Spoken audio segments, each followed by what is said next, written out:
So, Carolina, where did you first meet Enrico? Well, it's funny really because we first met when we were just 4 or 5, but we don't actually remember. We both lived in the same apartment block until Enrico's family moved to the north of Italy, when I guess we were about 7. So, did you keep in touch? No, not at all. We didn't really know each other, so there was no reason to. He was just a quiet, funny-looking boy that nobody ever really spoke to. Okay, so how did you meet for the second time? Well, it was about 5 years ago. I went to University Milan to study European languages, and although I worked very hard during the day, at night I liked to go out and enjoy myself.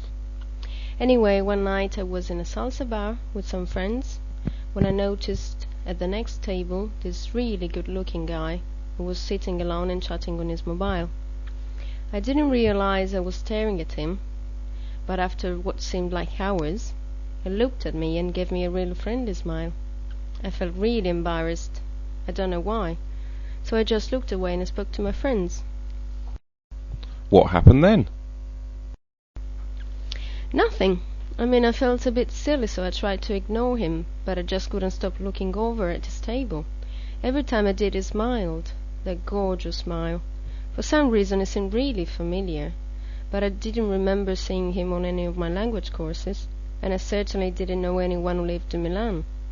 I was trying so hard to remember his face, but when I looked over again, he was gone.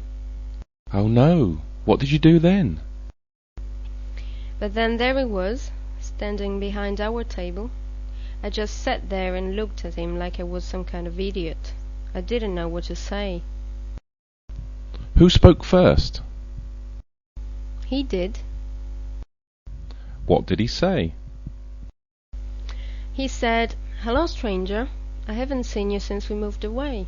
You look wonderful. What are you doing here?" I didn't know what to say because I didn't know what he was talking about.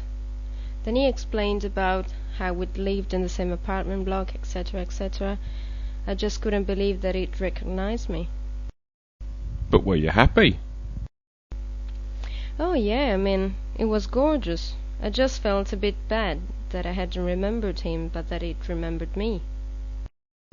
So what happened in the end?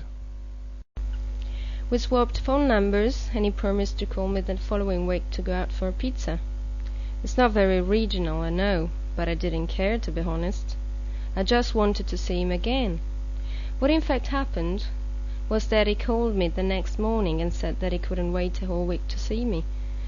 So we met that afternoon and had a beautiful walk in the local park and talked about everything and nothing.